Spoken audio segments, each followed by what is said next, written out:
इंसानी दिमाग इस दुनिया का सबसे पेचीदा और तज्जिया तलब पजल है। अक्सर हम सोचते भी नहीं कि हम जो कुछ भी महसूस करते हैं, सोचते हैं या एक्सपीरियंस करते हैं, असल में वो सब कुछ इस जेली जैसे मांस की वजह से है जो हमारे सर के अंदर बंद है। हर दिन जब हम सुबह उठते हैं, हमारा दिमाग एक नई सूरत इख्तियार कर चुका होता है। रात के ख्वाब, दिन के फैसले या दोस्ती और दुश्मनी के जज्बात, सब कुछ इसी दिमाग की वायरिंग और उसकी चेंजिंग केमिस्ट्री का नतीजा होता है।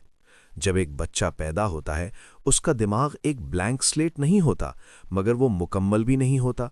उसमें कुछ बिल्ट इन इंस्टिंक्ट्स होते हैं, जैसे रोना, चूसना या माँ की सूरत पहचान लेना।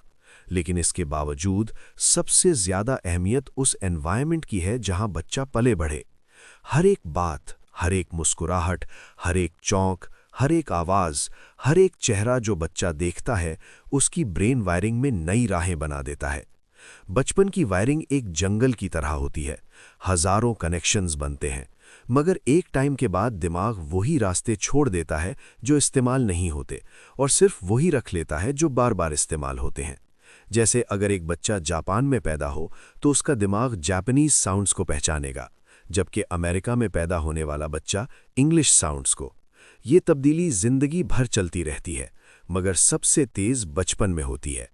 बच्चे की सोच, जुबान और सोसाइटी को समझने की सलाहियत सिर्फ उसके घर या स्कूल तक सीमित नहीं, उसका माहौल, उसके दोस्त, उसकी फैमिली का रवैया, उसका कल्चर या हत्ता कि उसका माशरा भी उसके दिमाग की वायरिंग को शेप देता है।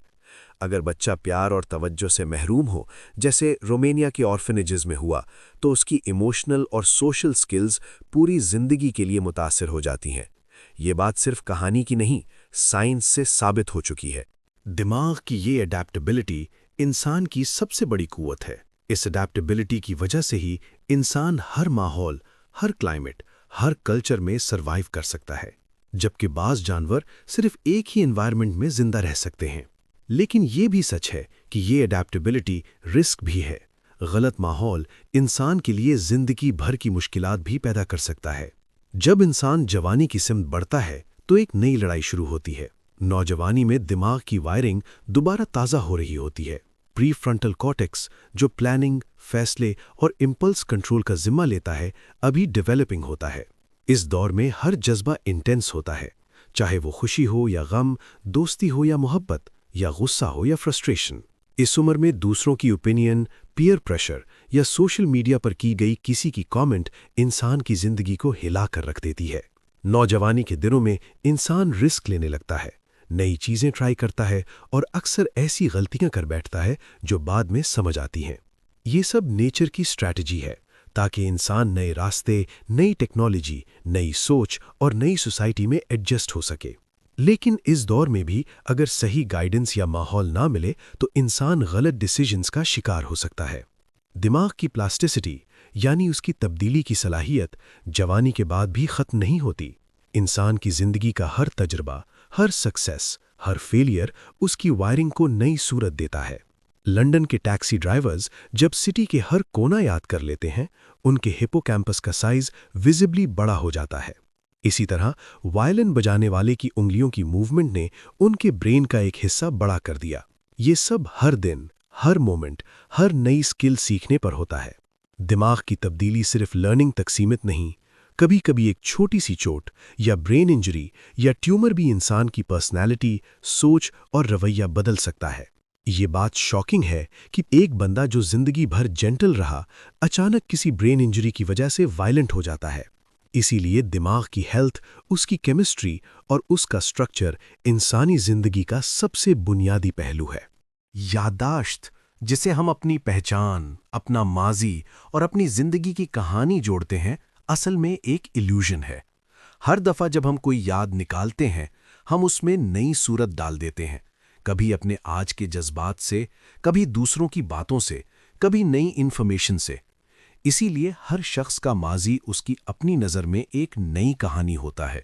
ये याददाश्त कभी पुरानी वीडियो की तरह नहीं चलती, बल्कि हर दफ़ा नई लिखी जाती है। दिमाग की सेहत को बरकरार रखना सिर्फ बच्चों या जवान लोगों का काम नहीं, उम्र बढ़ने पर भी अगर इंसान मेंटली एक्टिव रहे, नई चीज़ें सीखता रहे, सोशल राब्ता रखे, तो उसका दिमाग स्ट्रांग रहता है। बुजुर्ग लोग जो मजीद मेंटली बिजी रहते हैं, उनमें अल्जाइमर्स और डिमेंशिया के बावजूद कॉग्निटिव डिक्लाइन कम होता है। ये रिसर्च से साबित हो चुका है। इंसानी होशमंदी यानी आई एम या मैं हूं या मैं सोच रहा हूं, असल में बिलियंस न्यूरॉन्स की सिंक्रोनाइज्ड एक्टिविटी का नतीजा है। जब हम सोते हैं तो ये एक्टिविटी एक सिंक्रोनाइज्ड लहर बन जाती है। जब उठते हैं तो दोबारा मुख्तलिफ कॉन्वर्सेशंस, सोच और एक्सपीरियंसेस का शोर शराबा शुरू हो जाता है। ये सोच, ये ख्यालात, ये जज्बात सब कुछ दिमाग की केमिस्ट्री का खेल है। हमारी रियलिटी असल में ब्रेन की इल्यूजन है। हम जो कुछ भी देखते हैं, सुनते हैं या महसूस करते हैं, वो असल में सिर्फ दिमाग के अंदर की इलेक्ट्रिकल एक्टिविटी है। बाहर की दुनिया में कलर नहीं है, सिर्फ लाइट की वेवलेंथ्स हैं। साउंड नहीं है, सिर्फ हवा की लहरें हैं। स्मेल नहीं है, सिर्फ मॉलिक्यूल्स हैं। दिमाग इन सब को सेंस करके अपनी सूरत बनाकर हमें एक कलरफुल, म्यूजिकल और फ्रेग्रेंट दुनिया देता है। हर शख्स की रियलिटी थोड़ी डिफरेंट होती है। किसी को किसी लफ्ज से रंग महसूस होता है, कोई चेहरा देखकर टेस्ट महसूस करता है। ये इंडिविजुअल डिफरेंसेस इंसानी ब्रेन की यूनिकनेस यानी हर शख्स के पर्सनल वायरिंग की वजह से हैं। इसीलिए हर शख्स की दुनिया उसकी अपनी है। दिमाग अनकॉन्शियस लेवल पर बहुत कुछ डिसाइड करता है। हम सोचते हैं कि हम अपनी जिंदगी पर कंट्रोल रखते हैं, लेकिन असल में हमारे डिसीजंस, प्रेफरेंसेस और रवैये ज़्यादातर अनकॉन्शियस बायसेस, एनवायरनमेंटल क्यूज और रूटीन वायरिंग की वजह से होते हैं।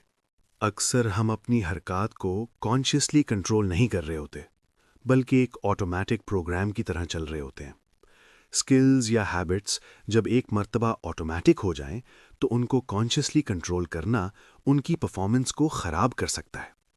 यही वजह है कि एक एथलीट या म्यूजिशियन जब फ्लो में होता है तो कॉन्शियस माइंड से इंटरफेयर नहीं करता।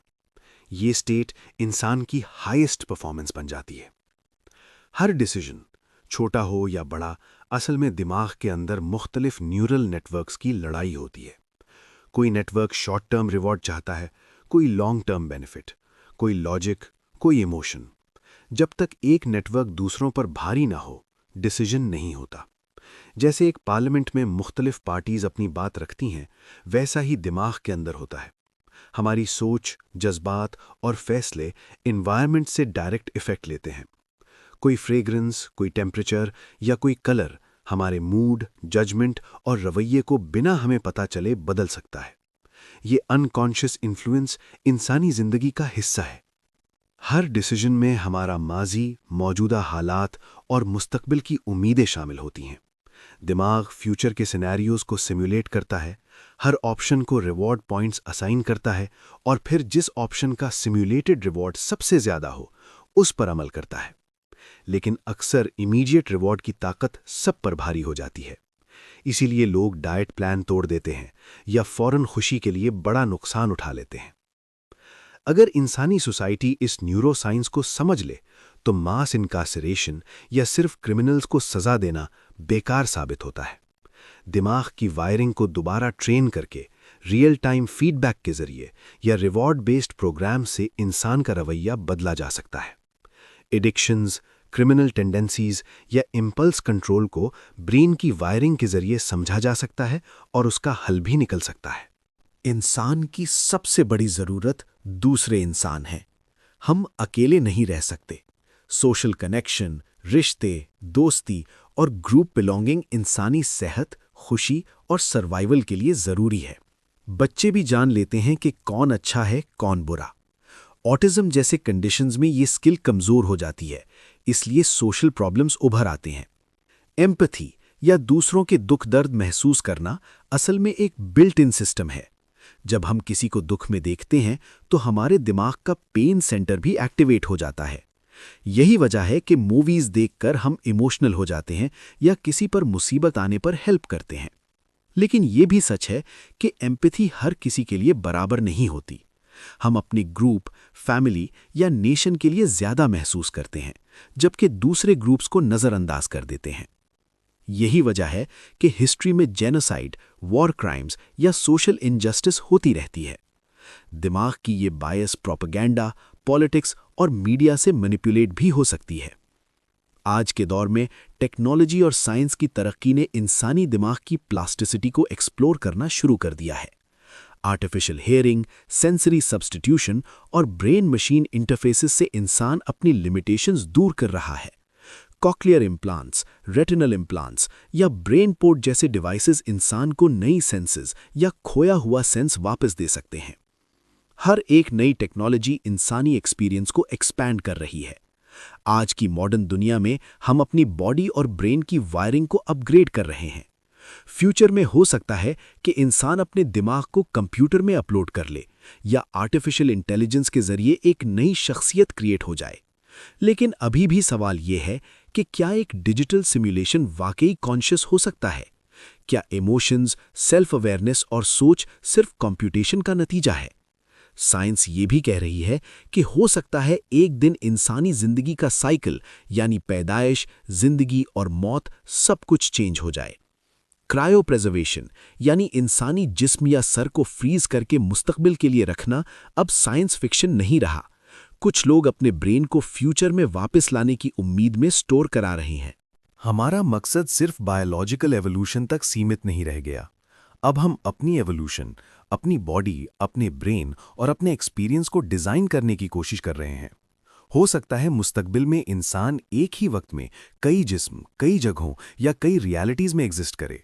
हो सकता है इंसानी एक्सपीरियंस का मतलब ही कुछ और हो जाए। इस सफर में सबसे बड़ी बात यह है कि इंसानी दिमाग कभी रुकता नहीं। हर दिन नए तजुर्बे, नए माहौल और नए रिश्तों से ये इवॉल्व होता रहता है। हमारी असलियत, हमारी रियलिटी और हमारी सोच हर दिन नए रंगों और नए रंगे हयात से मिलकर एक नई शक्ल इख्तियार कर लेती है। ये सफ़र कभी ख़त्म नहीं होता और इसी में इंसानी खूबसूरती, असल कामयाबी और असल जिंदगी छुपी है। इंसान की असल पहचान उसके तजुर्बे, उसकी सीकिंग और उसकी अडैप्टेबिलिटी में है। दिमाग एक ऐसी मशीन है जो हर वक्त नए इनपुट्स, नए डेटा और नए चैलेंजेस के साथ खुद को दोबारा से रीवायर करता है। ये फ्लेक्सिबिलिटी इंसान को हर मुश्किल, हर नई टेक्नोलॉजी और हर नई दुनिया के लिए तैयार रखती है। दिमाग की ये जर्नी सिर्फ हमारी इंडिविजुअल जिंदगी तक सीमित नहीं, बल्कि सोसाइटी, कल्चर और मुस्तकबिल की तामीर भी इसी पर है। हर नई सोच, हर नई तहकीक, हर नई टेक्नोलॉजी इंसानी दिमाग की वायरिंग को दोबारा से ताज़ा करती है। इसीलिए इंसानी प्रोग्रेस का रास्ता कभी बंद नहीं होता। अगर हम अपने दिमाग की साइंस को समझ लें तो हम ना सिर्फ अपनी जिंदगी बेहतर बना सकते हैं, बल्कि सोसाइटी, माशरा और मुस्तकबिल को भी एक नई रोशनी दे सकते हैं। यही असल तालीम, असल प्रोग्रेस और असल इंसानियत है।